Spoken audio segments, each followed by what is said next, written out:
Dilantik pada 30 Juni 2016 sebagai Presiden Filipina. Keesokan harinya, Rodrigo Duterte langsung mengerahkan aparat kepolisian untuk menyerbu sarang pengedar dan pengguna narkoba. Siapa saja yang melawan, ancamannya tembak di tempat. Inilah kebijakan War on Drugs, perang terhadap narkoba, menembak mati siapa saja yang terlibat di tempat tanpa proses peradilan. Memang kebijakan Duterte ini kejam dan mendapat kecaman dari Amerika Serikat sebagai pemegang hak veto PBB, yang mengatakan bahwa kebijakan Presiden Duterte melanggar hak asasi manusia. Ya, karena merebut hak hidup seseorang dan bisa jadi disalahgunakan pihak tertentu untuk mematikan pihak lain dengan alasan narkoba. Tetapi Duterte tidak peduli akan kecaman dari dunia internasional mengenai kebijakannya. Walaupun syarat akan pelanggaran HAM, tembak mati bandar narkoba nyatanya efektif menurunkan kejahatan di Filipina. Baru sebulan berkuasa, 400 tersangka pengedar dan pengguna narkoba tewas, sebagian besar karena baku tembak dengan polisi. Sementara lebih dari 4.400 tersangka ditahan.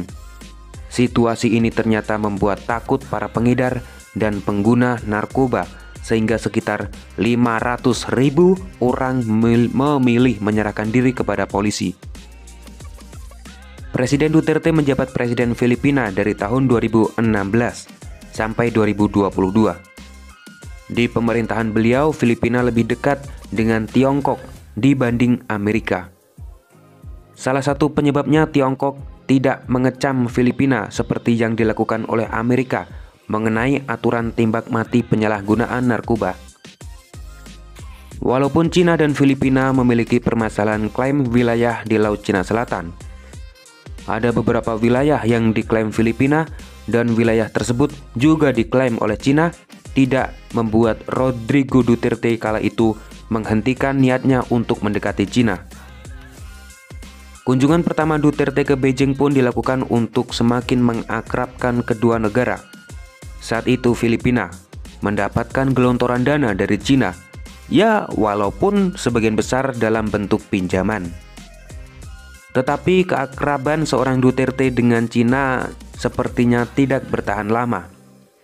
Di akhir kepemimpinannya, Duterte malah terlihat menjauhi Cina dan mendekati lagi Amerika yang sebelumnya sangat dekat.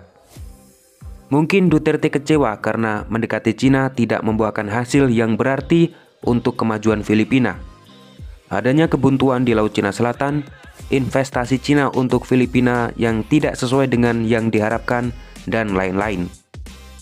Renggangnya hubungan Filipina-Cina dan semakin dekat lagi Filipina ke Amerika semakin diperbesar dengan pergantian presiden dari Duterte ke Ferdinand Bongbong Marcos Jr., yang merupakan anak dari mantan presiden Filipina ke-10 Ferdinand Marcos. Bongbong Marcos dilantik sebagai Presiden Filipina pada 30 Juni 2022 bersama dengan wakilnya Sara Duterte yang merupakan anak dari Presiden Rodrigo Duterte. Tak lama setelah memenangkan kursi presiden, Joe Biden langsung mengucapkan selamat kepada Bongbong Marcos. Hal inilah yang membuat Bongbong senang. Ini juga menjadi sinyal bahwa Amerika memiliki keniatan untuk memulihkan kembali hubungannya dengan Filipina.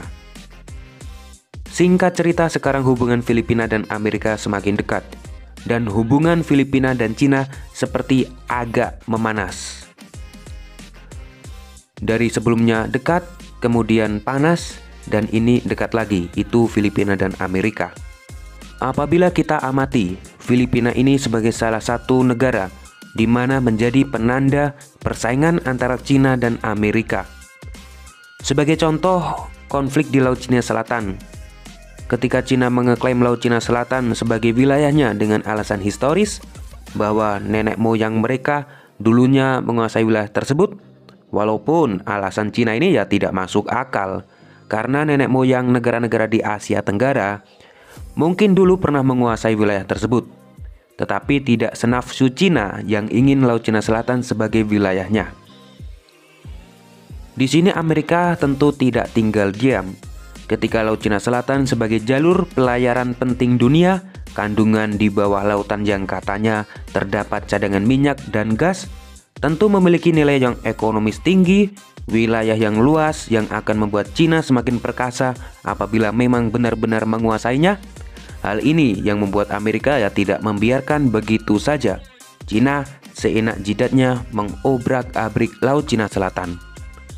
Maka Amerika butuh aliansi di negara-negara yang dekat dengan Cina dan Laut Cina Selatan, yaitu negara-negara di Asia Tenggara.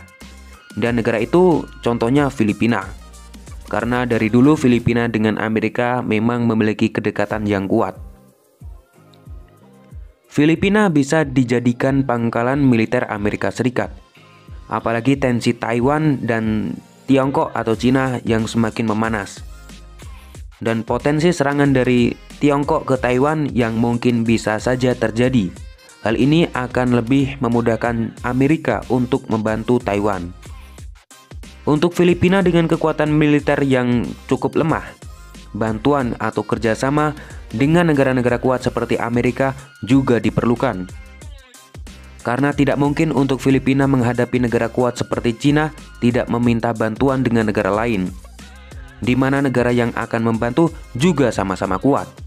Dalam hal ini Amerika Serikat. Walaupun pada akhirnya mungkin akan membawa Filipina kepada pusaran konflik antara Cina, Amerika, bahkan panasnya hubungan Cina dan Taiwan yang dibantu Amerika Serikat. Tentu pasti ini Filipina ketika ada konflik dalam pusaran tersebut akan sangat terlibat. Tetapi bagaimana kelanjutan langkah-langkah Filipina untuk menghadapi semua ini? Kita ikuti terus beritanya agar kita semakin melihat geopolitik di Asia Tenggara, khususnya Laut Cina Selatan.